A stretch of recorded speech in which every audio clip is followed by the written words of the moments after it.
All right, hi guys. Sorry for the delay today in getting this out. So we received a 12-page report last night, November 29th at 6:18 p.m. from Jessica Edwards about the inspection that she did on September 15th. Now, mind you, she did a second inspection on, where's the date? On the 18th of November. But we did not have this at the time she did that inspection. So under history, it says that Ms. Smotherman began the registration process on August 12th and failed to complete the process.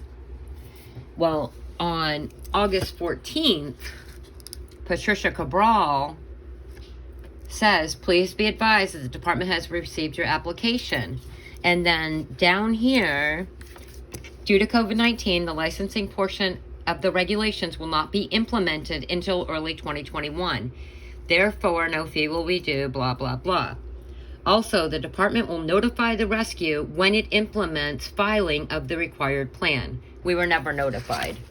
And that was the first issue with Patricia Cabral because she didn't tell us about it. But on Friday, September 17th, one of our volunteers got a phone call from Jessica that shows, it says, I got a phone call from Jessica Edwards and Patricia Cabral. She claims she didn't receive your application, but when I said I was looking at it and told her the email it was under, she was able to find it. So that shows twice that Patricia has said that she's gotten our paperwork. So under the discussion, and a lot of this is nuts, it really is. It's a passive-aggressive report. So she explains that, yes, she did come out with the Animal Rescue League, the fire inspector, the animal control officer, and all of that. What she doesn't say in here is what the actual complaint was. So we misspoke when we said that Jessica had contacted the Animal Rescue League. It was actually the Animal Rescue League that asked her if she wanted to come out. When I asked Diane Begonis what the original complaint was, she said that someone named Danielle, who she seemed to know, and she did not give a last name, had called and said, the guinea pigs are well taken care of, they're clean, they're fed, but there's too many of them. That was the actual complaint. Also noted on here, she said she came in on Wednesday, September 15th, and she knew we were closed because it states in here that we were closed on Wednesdays. So even though the 3:30 CMR says they have to conduct their investigations during normal business hours, she came in on a day we were closed. Due to COVID shutdown, the MDAR still hasn't responded, is what the excuse they're using. That's why we haven't heard anything about the registration or anything like that, which is a bunch of hooey, because we got everything we needed from everybody else. It's just the MDAR. So on the second page of this, she says she's not heard back from the guinea pig sanctuary or representatives with the required documents since 2020. Again, this is September 17th of 2021, so she has heard from us, and she just doesn't want to listen. She's saying that I am the director and the founder. No, I'm not. Alex founded it, but whatever, we'll let that go. And it's also saying that we downstairs is a former apartment, and that's not true. This is a warehouse. The walls are fake. Everybody knows they're fake, and they know this is a warehouse. So, that being said, we're going to have spiders. We're going to have flies. There's nothing we can do. The rest of this is just a bunch of nonsense where she's saying that we did this out of a motel room. No, we didn't. People were desperate. They dropped off things. We are a sanctuary, not a shelter. And if we're so illegal, then why is DCYF and the animal control officers bringing us guinea pigs? As far as all the cages, she says, our cages are KT's 24-inch and 30-inch dog cages, and we also have cameras now to stop some of the nonsense drop-offs. She quotes the stuff about the ammonia levels, and if you remember, we already did a video on this before. She came in with no ammonia meter, so we took it upon ourselves, bought an ammonia meter. She gave us no ammonia level requirements, so we had to look that up too. So we had to do her job. The flies, I don't even know what to do about. We live next to a marsh here, and it's a barn environment. So I'm not sure what we're supposed to do about this. With PayPal and Venmo, because she has all my information on here, we now have a QR code for the guinea pig sanctuary. That was something we didn't have before, so we changed it. Any paper items are now framed in poster frames so that we can wipe them down as per what she wanted. The food pantry was closed. You guys know when she came out last time, she brought some guy with her who didn't identify himself, but he wanted the food pantry closed, we closed it. 90% of their diet is hay. There's always going to be hay somewhere, on the floor, on the cages, it doesn't matter. That's what they eat. As far as the bathroom portion, it's a public restroom. Boom, done.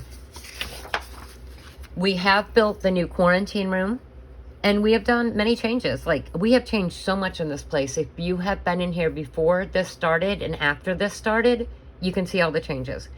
The guinea pigs in the store, those are bonded males. The part that gets me is this part.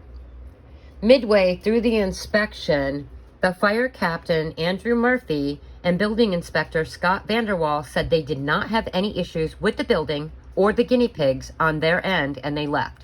Salisbury ACO Meyer stayed and wanted to know if the state and ARL had any concerns if the town did not. He agreed that the numbers were significant and said to let them know if they had any problems.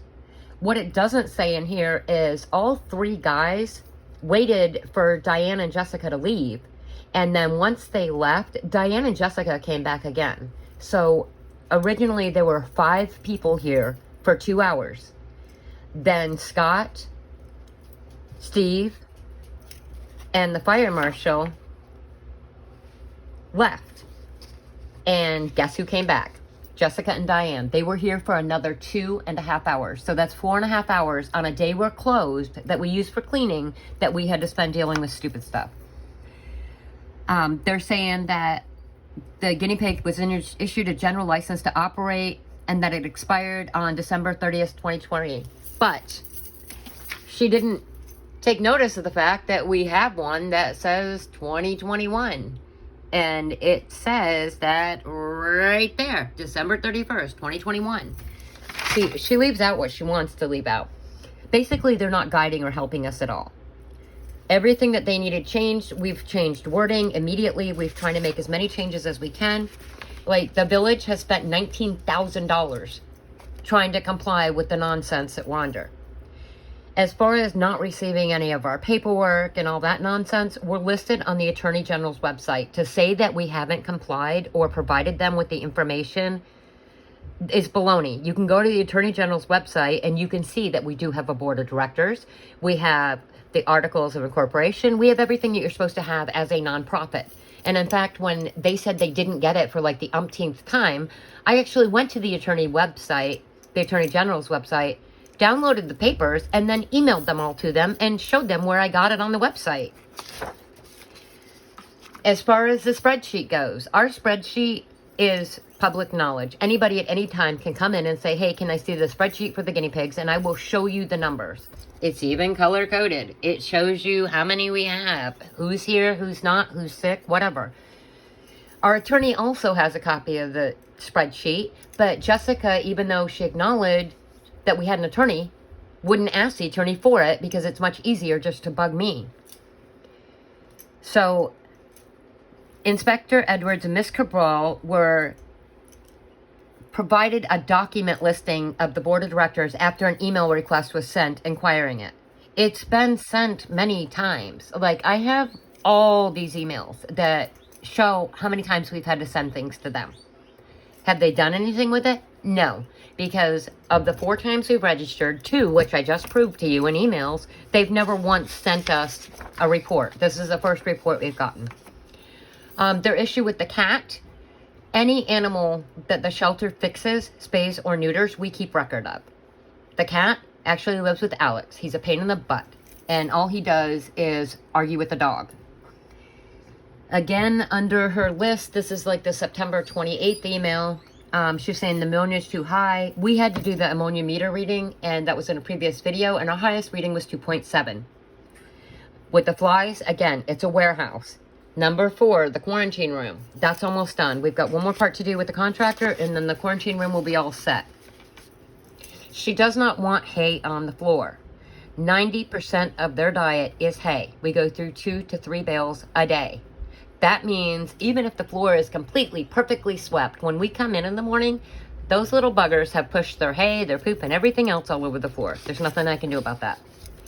If she wants a spreadsheet from us, all she's got to do is ask nicely. I'm tired of being threatened and bullied and made to feel like we are less than important because we're guinea pigs. So, whatever. She does not have the right to change our business model. I don't care that we don't fit in her little box, and I don't care that she wants us to be more like a humane society or more like an SPCA. We are a community resource, emotional support, guinea pig sanctuary, and we will continue to be that until they make us lock the doors. So this is the report.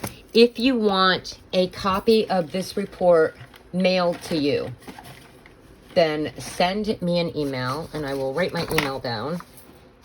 Not like you can't find it everywhere else, but if I can get the pen to work. There we go. If you send me an email and ask for the report, I will forward it to you. And this is my email, gmail.com. So if you email me, it's kimmysmo@gmail.com. And I know my K looks funny. There. KIMIE, only one M, SMO@gmail.com. I will email you a copy of this 12-page report along with the photos that she provided. We are going to take new photos, and I'm going to do a walkthrough in a minute so you can see how the sanctuary has changed if you haven't been able to get in here. All right? So stay tuned. There's more coming.